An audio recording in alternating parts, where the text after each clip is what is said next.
Students, hope you all are fine.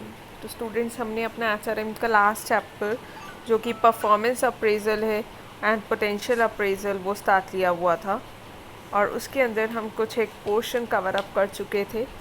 आज इस video lecture के अंदर हम मेथड्स और टेक्निक्स जो है परफॉर्मेंस अप्रेजल की वो स्टार्ट लेंगे। तो स्टूडेंट्स, जो मेथड्स हैं हमारे परफॉर्मेंस अप्रेजल के वो 2 कैटेगरीज में कैटेगराइज हैं।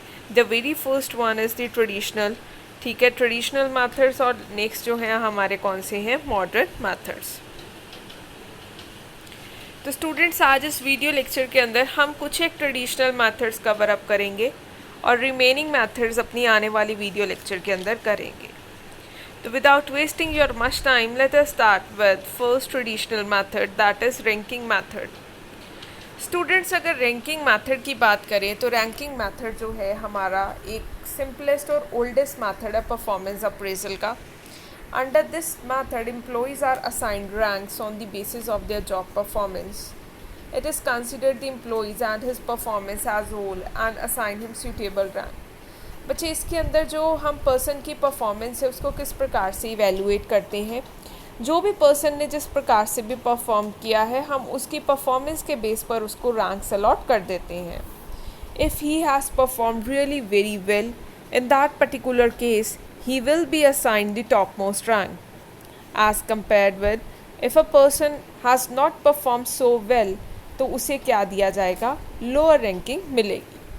ठीक है, जैसे आपके भी एग्ज़ाम्स में अगर आपने क्लास में सबसे ज़्यादा मार्क्स आए हैं आपके, तो आपको टॉप पे रखा जाता है कि आप क्या हो, आपने फर्स्ट रैंक ऑब्टेन की है क्लास में क्योंकि आपके नंबर क्या हैं, सबसे ज़्यादा हैं. लेकिन अगर वही बात करें, अगर आपके नंबर कम आते हैं तो फिर आपकी रैंक भी उसी के अकॉर्डिंगली क्या होती जाती है, नीचे आती जाती है. All the employees are appraised on the basis of some factors irrespective of the evaluation of their individual traits. सभी एम्प्लॉयज़ को अप्रेज किया जाता है, ठीक है, on the basis of same factors. मतलब जो भी कंपनी ने फैक्टर्स डिसाइड किए गए हैं किसी भी एक एम्प्लॉय की परफॉर्मेंस को मेजर करने के लिए सभी को उन्हीं फैक्टर्स के ऊपर रेटिंग्स दी जाती है in respective of their personal trait. मतलब उनके पर्सनल ट्रेट्स को यहाँ पर इग्नोर किया जाता है. जो भी कंपनी ने डिसाइड किया है that they will be giving rating according to this particular criteria, उसी क्राइटेरिया के अकॉर्डिंगली उनको रेट किया जाता है. This method permits comparison of all the employees in any single rating group regardless of the type of work. देखो, सभी को चाहे किसी ने किसी भी तरीके का काम किया है, सबको एक ही तरीके से क्या किया जाता है, आप मान लीजिए कि सबको एक ही तरीके से कंपेयर किया जाता है. Employees are evaluated in order of merit placed in a simple grouping. In this way the best employee is assign first rank. जिसने बेस्ट परफॉर्म किया है उसे फर्स्ट रैंक असाइन किया जाता है and the poorest occupies the last rank. And जिस बच्चे ने अच्छे से, जिस एम्प्लॉय ने अच्छे से परफॉर्म नहीं किया उसे लास्ट रैंक मिलता है. The rater then selects the next highest and the next lowest. और जो रेटर है वो ही सिलेक्ट करता है कौन हाईएस्ट होगा कौन लोएस्ट होगा. मतलब सेकंड नंबर पे कौन आएगा उसी तरह से नेक्स्ट लोएस्ट कौन होगा. This process of ranking continues until all the employees are rank. और एम्प्लॉयज़ को तब तक रैंक कर दिया जाता है जब तक सभी के सभी एम्प्लॉयज़ को रैंकिंग नहीं मिल जाती. There are various drawbacks limitations of this method. इस मैथड के भी कुछ एक ड्रॉबैक्स एंड लिमिटेशंस हैं. First, it asks the rater to consider the employee as a whole. It may be affected, वही है पर्सनल जजमेंट, सब्जेक्टिविटी वगैरह आ जाती है. ठीक है, अब ये नहीं पता ना कौन किस तरीके से किस पर्सन को जज कर रहा है. Secondly, it does not indicate the extent of difference between the employees being assigned first and second rank. और ये भी नहीं बताया जाता कि अगर सपोज़ एक बच्चे को हमने फ़र्स्ट रैंकिंग दी है तो हमने उस बच्चे को फ़र्स्ट रैंकिंग क्यों दी है. ठीक है, सेकंड स्टूडेंट को, जो सेकंड एम्प्लॉई है उसको सपोज सेकंड रैंक पे रखा है तो उसको सेकंड रैंक पे क्यों रखा है, उसका कितने का डिफरेंस है, why he is second and why the other person is on first, what is the difference between the qualities of both the persons. इस चीज़ के बारे में क्लैरिफिकेशन नहीं दी जाती, जो इस मेथड की क्या बनी है, लिमिटेशन बनी है. Second is paired comparison method. बच्चे, पेयर्ड कंपैरिजन में मैं एक आपको जनरल ओवरव्यू देती हूँ कि इस मेथड के अंदर होता क्या है कि जो रेटर है ना वो एम्प्लॉयज़ को क्या करता है, मतलब दो दो के पेयर्स में इसके अंदर ना बांट देते हैं। फिर पेयरिंग के अंदर क्या होता है कि एक एम्प्लॉय को दूसरे के साथ कंपेयर करके उसके बेसिस पर रेटिंग दी जाती है, कौन सा एम्प्लॉय बेस्ट है, कौन सा एम्प्लॉय बेस्ट नहीं है। ठीक है, तो चलिए देखते हैं। देखो इसमें क्या है, this method is an improved over the simple ranking method. Under this method, the rater assigns ranks to the employees by comparing one employee with all other employee in a group, decide who is better employee. देखो एक group है, suppose यहाँ पर अभी मैं बताऊँगी दो दो के ग्रुप्स बनाए जाते हैं। ठीक है, 2 एम्प्लॉयज़ का, सपोज 10, ये 2 एम्प्लॉयज़ का एक ग्रुप बना दिया। फिर क्या होता है कि एम्प्लॉय को उस ग्रुप के हिसाब से रैंकिंग देती है, मतलब अब आप इसमें से निकालोगे कि दोनों में से कौन सा बेस्ट है, उसके अकॉर्डिंगली आप उसको क्या करोगे, रैंक अलॉट करोगे। The rater is given a booklet containing the names of 2 employees on each page. जो रेटर होता है उसे एक बुकलेट दी जाती है कंपनी की तरफ से, जिसके ऊपर क्या होता है कि हर पेज के ऊपर 2 एम्प्लॉयज़ के नाम होते हैं। So the number of comparisons will be, अब देखो अब कंपैरिजन का नंबर कैसे निकालेंगे, इन्होंने एक फार्मूला दिया है n(n-1) डिवाइडेड बाय 2। सपोज़, और यहाँ पर जो n है वो क्या है, नंबर ऑफ़ एम्प्लॉयज़ है। सपोज़ अगर एक ऑर्गेनाइजेशन में नंबर ऑफ़ एम्प्लॉयज़ 90 हैं, ठीक है, तो देखो कितने कंपैरिजन्स बनेंगे, दैट मीन्स 90 माइनस 1। स्टूडेंट्स इसके अंदर क्या होगा, कंपैरिजन हम कैसे करेंगे, मैं अभी आपको फार्मूला की बात कर रही थी। जैसे सपोज़ हमारे पास नंबर ऑफ़ एम्प्लॉयज़ 10 है, तो यहाँ पर फार्मूला दिया गया था n(n-1) डिवाइडेड बाय 2। यहाँ पर ना हम कंपैरिजन्स निकाल लेते हैं, मतलब एक एम्प्लॉय को कितनों के साथ कंपेयर करके देखेंगे और उसके बेसिस पर बेस्ट एम्प्लॉय को क्या किया जाएगा, सिलेक्ट किया जाएगा। जैसे इसके अंदर हम फार्मूला दिया 10(10-1) डिवाइडेड बाय 2। अगर मैं इसको सॉल्व करूँ तो ये हमारे पास बनता है 10(10-1) divided by 2, that will be equal to 10(10-1) कितना हो गया, 9 डिवाइडेड बाय 2। तो ये हो गया हमारे पास 90/2, that will be equal to 45। तो बच्चा 45 कंपैरिजन्स बन जाएंगे 10 एम्प्लॉय के भी। तो 10 एम्प्लॉय को भी कितनों के साथ एक दूसरे के साथ कंपेयर करके, क्योंकि एक ऐसा नहीं हो सकता ना, ए को बी के साथ कंपेयर कर दिया, सी को डी के साथ कंपेयर कर दिया। इससे स्टूडेंट्स क्या होगा, हमारे पास एग्जैक्ट रिजल्ट नहीं निकल पाएगा। हम क्या करेंगे, ग्रुपिंग्स बनाएंगे, कंपैरिजन्स बनाएंगे एक दूसरे के साथ, उसके बेसिस पर हम क्या करेंगे, क्रक्स निकालेंगे कि कौन सा एम्प्लॉय बेस्ट है, कौन सा एम्प्लॉय बेस्ट नहीं है। नो डाउट ये जो टेक्निक है एक तरह से बहुत ज़्यादा टाइम कंज्यूमिंग टेक्निक्स है। क्यों? क्योंकि अगर तो देखो बच्चे एम्प्लॉय क्या होंगे, बहुत ज़्यादा होंगे, तो पर्टिकुलर केस में क्या होगा, दिक्कत क्रिएट होगी उसमें। ठीक है, अगर एम्प्लॉय ज़्यादा होंगे तो कितने ज़्यादा कंपैरिजन्स बन जाएंगे। सपोज़ अगर मैं यहाँ पर यही ले लूँ कि 100 एम्प्लॉयज़ हैं, तो आप देखो 100 एम्प्लॉयज़ के कितने कंपैरिजन्स बनेंगे, 100 माइनस 1 99 डिवाइडेड बाय 2। तो ये आपके बनेंगे 9900 डिवाइडेड बाय 2। 9900 को 2 से डिवाइड कर लो, कितना आएगा, कितना आएगा 4, और 1 ऊपर से 4 हो गया आपका। तो अगर स्टूडेंट्स 100 एम्प्लॉयज़ है तो उसके 4950 क्या बनेंगे, कंपैरिजन्स बन जाएंगे। मतलब कितना मुश्किल है, बहुत ज़्यादा टाइम कंज्यूमिंग है। अनदर ड्रॉबैक इस मेथड की यही है कि it cannot be used for periodic employees ratings because it does not assess the improvement in the employees that might have been made over a period of time। और बच्चे इन्होंने वो ही बोला है कि इसमें भी हम पीरियोडिक रिव्यूज़ नहीं लेते। सपोज़ हम at a point of time compare कर रहे हैं, लेकिन कई बार क्या होता है कि ऑन द स्पॉट किसी बंदे ने, मतलब हम एक दूसरे के साथ, उसने इतना काम किया, इसने इतना किया, उसने ये किया, इसने वो किया, हम ऐसे कंपेयर कर रहे हैं।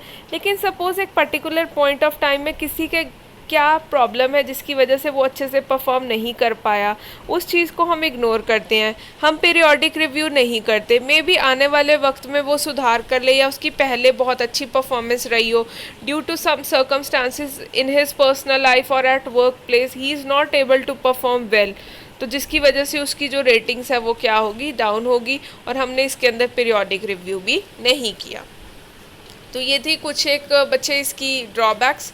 नेक्स्ट है हमारे पास ग्रेडिंग मेथड। ग्रेडिंग मेथड के अंदर परफॉर्मेंस को हम कैसे अप्रेज करते हैं, देखिए Under this method of performance appraisal, the rater decides certain attributes to be appraised and then assigns grade to the employees. Grading method के अंदर क्या होता है कि परफॉर्मेंस अप्रेजल के जो रेटर होता है वो डिसाइड करता है certain attributes to be appraised and then assigns grade to the employees.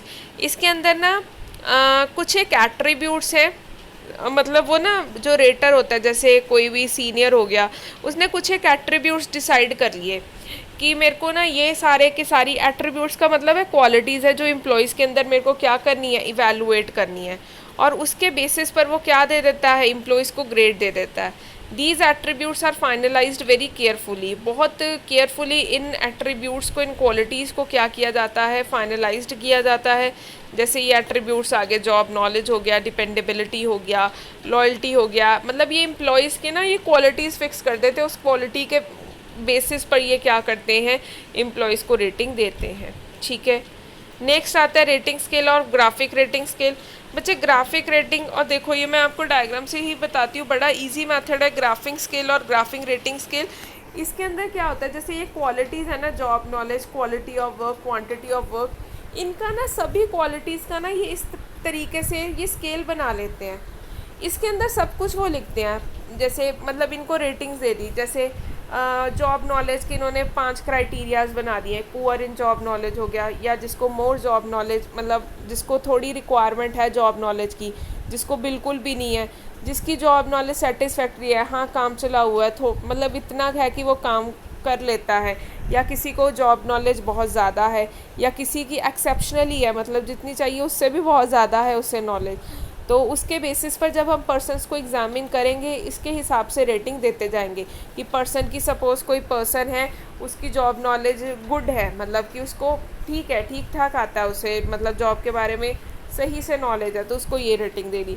फिर क्वालिटी ऑफ वर्क में, क्वालिटी ऑफ वर्क में हम ये करेंगे, जैसे उन्होंने इसका जो डिसाइड किया हुआ है क्राइटेरिया कि हाँ एक्सेप्शनल एरर्स, कहने का मतलब है कि बहुत ज़्यादा ही उसके काम में गलतियाँ होती हैं, या कभी कभार वो गलतियाँ करता है, मतलब सेटिस्फैक्ट्री होती है कि चल जाता है, या ओकेजनली इनएक्यूरेट है, या एक्सेप्शनली ही, मतलब हमेशा ही उसका काम बिल्कुल ही क्या होता है, ठीक होता है, कभी गलती का चांस ही नहीं होता. तो उसके बेसिस पर हम पर्सन को रैंक कर सकते हैं. ठीक है. तो कहने का मतलब है कि जितने भी एट्रीब्यूट्स हैं ना, उनके फर्दर ये स्केल्स क्या कर देते हैं, डिसाइड कर देते हैं, और उसके बेसिस पर पर्सन को क्या करते रहते हैं, रेटिंग्स देते रहते हैं. तो ये था स्टूडेंट्स हमारे पास रेटिंग स्केल और ग्राफिक रेटिंग स्केल मेथड.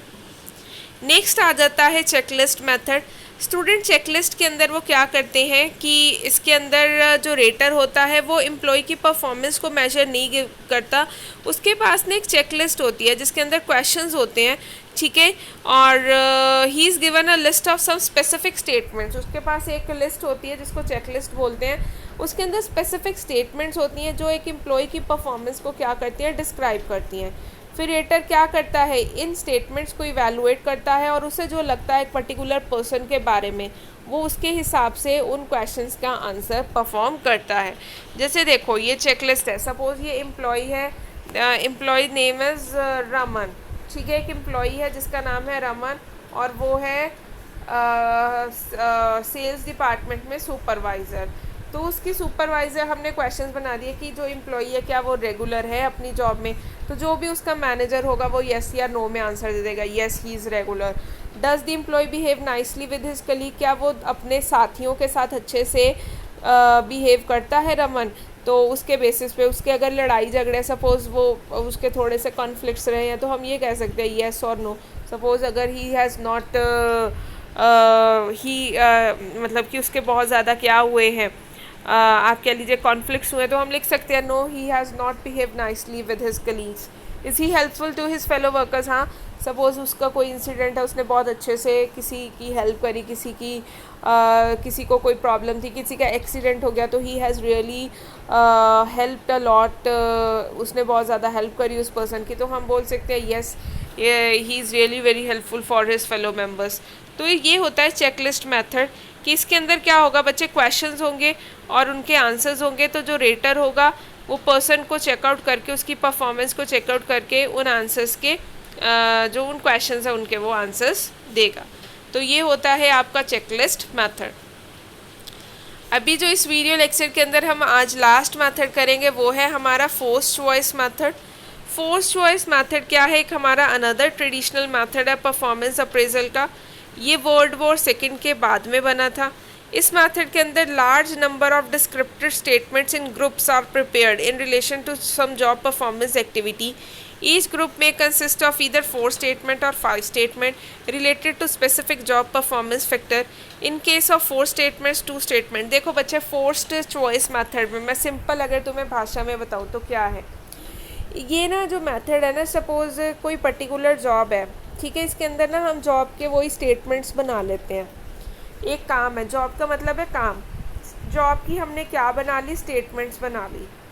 अब वो स्टेटमेंट्स जो हमने बनाई कि जैसे जॉब है, जॉब के ऊपर भी हमने मतलब स्टेटमेंट्स, और वो जो स्टेटमेंट्स बनाई ना, सपोज़ उसके हमने फर्दर जो भी मतलब उसकी डिस्क्रिप्टिव थी उसकी जो स्टेटमेंट बनाई, इसके अंदर फर्दर हमने जैसे ऑप्शंस दे दिए, 4 ऑप्शंस दे दिए जैसे, और 4 में से 2 तो ऐसे होंगे जो बिल्कुल ही नेगेटिव होंगे उस पर्टिकुलर काम के रिलेटेड, और 2 होंगे कि बहुत फेवरेबल होंगे, या 5 भी कर सकते हैं। 2 फेवरेबल हो गए, 2 अनफेवरेबल हो गए, एक हमने रख लिया न्यूट्रल कि जो बैलेंस जैसे सेटिस्फैक्ट्री हो गया कि हाँ ठीक है ना, इधर का पर्सन ना उधर। उसके बेसिस पर हम क्या करेंगे? पर्सनस का आप कह लीजिए कि रेटिंग्स दे देंगे कि उसने उस पर्टिकुलर जॉब के अंदर किस तरीके से काम किया।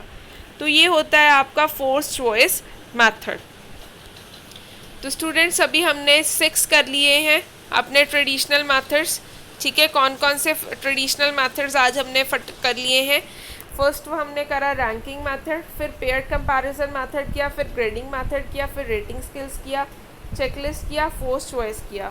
अभी भी हमारे कुछ एक 5 ट्रेडिशनल मेथड्स रहते हैं जो हम अपने नेक्स्ट वीडियो लेक्चर के अंदर कवर अप करेंगे। तो आज के लिए बस इतना ही, मिलते हैं अपने नेक्स्ट वीडियो के अंदर। Till than happy learning and keep revising.